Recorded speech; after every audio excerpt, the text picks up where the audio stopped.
St. John's Episcopal Church in Dallas, Texas, we are on the journey toward generosity, telling those inspiring stories of how we have been impacted by witnessing generosity in action.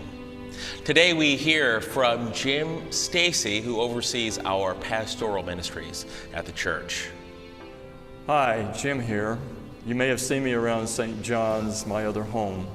Today I am here to talk about generosity and not my generosity. My generosity story is very simple. It involves a young life that was lost and another life that was given more time. With most generosity stories, someone can be identified as being the giver of generosity, but not this time. A young person came into a life anonymously and literally gave of themselves to make it possible for someone else to live. That someone happened to be me. If you know me at all, you may remember that I had numerous hospital stays because of liver problems. Even then, I was the recipient of generosity from my St. John's family, who prayed for me, who cared for me, and loved me. But the big story is the Lord blessed me with a liver transplant almost 4 years ago, and I am forever grateful to the young person who donated the liver and the family who supported that decision. To me, there could be no truer act of generosity, knowing that the decision in their life came from the heart.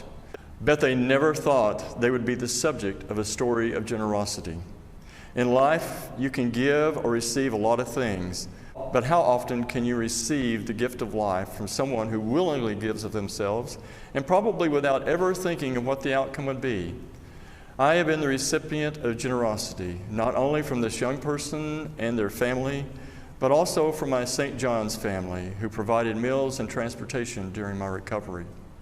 There are a lot of ways to be generous. This individual never knew that their act of generosity would save a life. The Lord be with us and give us the heart to be generous to others. Jim Stacy, thank you so much for your story and for all that you do. What's your story? Have those conversations as we prepare to conclude our stewardship season. See if the goodness and generosity of others and the goodness and generosity of God Himself can inspire you to take your next step